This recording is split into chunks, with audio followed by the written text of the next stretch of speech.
جہنم کی تدبیر کرو گے تو جہنم ہی میں جاؤ گے. اللہ تعالیٰ زبردستی کسی کو جنت میں داخل کرنے والا نہیں ہے. اور جنت کا معنی ہے تو محنت کرنی ہوگی، اس کے لیے محنت اور مشقت کرنی ہوگی، اس کے لیے ایمان اور عمل صالح اور تواصی بالحق اور تواصی بالصبر کے تقاضے پورے کرنے ہوں.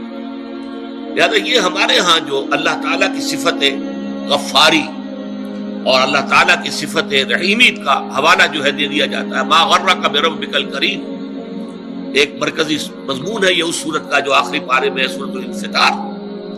تمہیں کس چیز نے دھوکے میں ڈال دیا اپنے رب کے بارے میں؟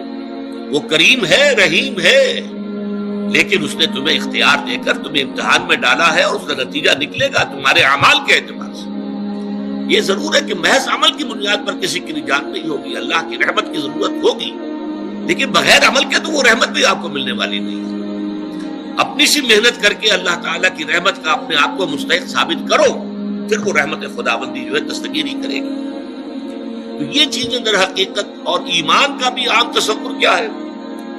وہ جو شہادت ہے، اشہد ان لا الہ الا اللہ واشہد ان محمد رسول اللہ، اسی کو ہم نے ایمان سمجھ لیا.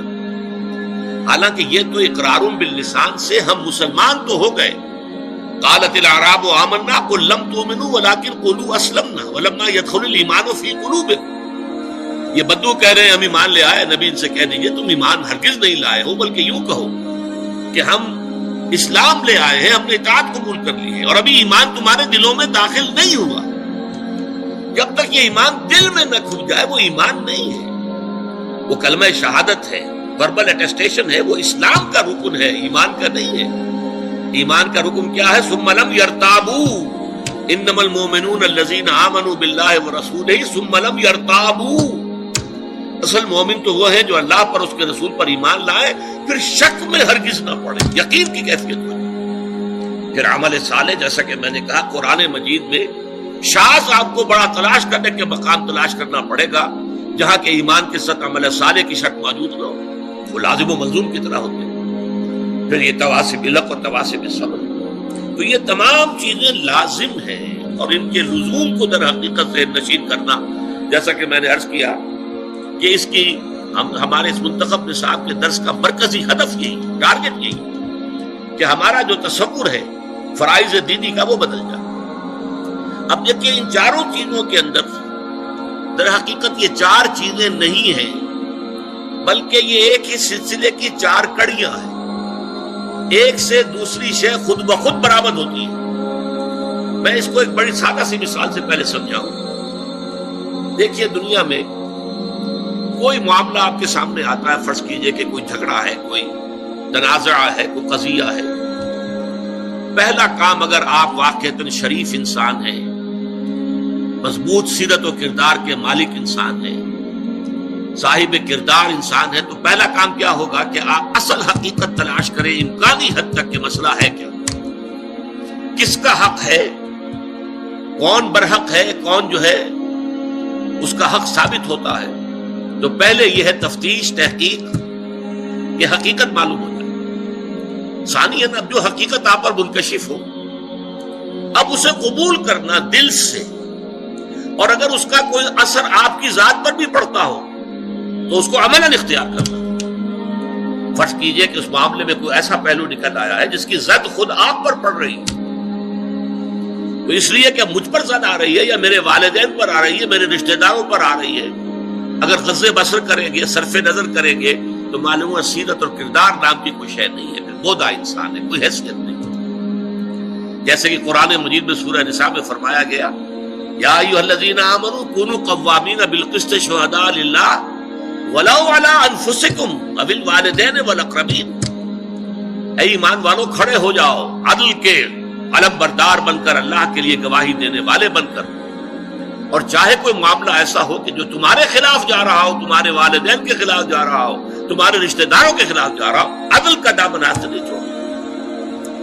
اسی طرح فرض کیجئے کوئی فیصلہ جو ہے صحیح بات، اس سے آپ کے کسی دشمن کو فائدہ پہنچ رہا ہے، اب یہاں اس وجہ سے نہ رک جائیں. یا ایھا الذین آمنوا یہ سورہ مائدہ میں ہے، کونوا قوامین للہ شہداء بالقسط ولا یجرمنکم شنآن قوم علی الا تعدلوا اعدلوا هو اقرب للتقوی. دیکھو کہیں ایسا نہ ہو کسی کی دشمنی تمہیں جادہ عدل سے اور جادہ حق سے منحرف کر دے، اس لیے کہ دشمن کو فائدہ پہنچ رہا ہے تو یہ بات میں کیسے کہہ دوں؟ نہیں، دشمن کو فائدہ پہنچ رہا ہو یا اپنے کو نقصان پہنچ رہا ہو، جو حق ہے اسے بیان کرنا ہے اور اسے قبول کرنا ہے اگر واقعی سیرت و کردار کا حامل انسان ہے۔ تیسرے درجے میں یہ کہ اس کا واشگاف اعلان کرو، ڈنکے کی چوٹ اعلان کرو۔ اور چوتھے یہ کہ اگر اس میں کوئی ریزنٹمنٹ ہوتی ہے، کوئی فریق جو ہے آپ کے خلاف کوئی اقدام کرتا ہے، کوئی پروپیگنڈا کرتا ہے، کوئی آپ کے خلاف جو ہے کوئی اور ایسی تدبیر کرتا ہے جس سے نقصان پہنچ سکتا ہے، تو ڈر کر خاموش نہیں ہو جاتا، بلکہ یہ کہ وہ سارے خطرات کو برداشت کرتے ہوئے مردانہ وار جو حق بات ہے اسے کہنا ضرور ہے، اور اگر اس میں کوئی تکلیف آ رہی ہے تو اس کو جھیل دو۔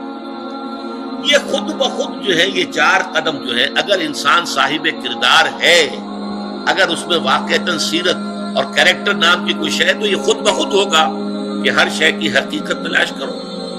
نمبر 2، اس کو قبول کرو، اور اس کا کوئی عملی تقاضا ہے تو اس کا پورا کرو، اس کا اعلان کرو ڈنکے کی چوٹ، اور اگر اس میں تم پر کوئی تکلیف آئے تو جھیلو، برداشت کرو، مردانہ بات پڑے۔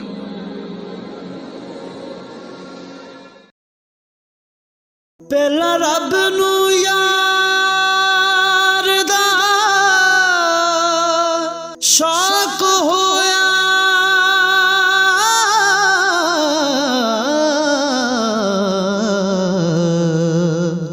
نبی پاک دا کرن جمال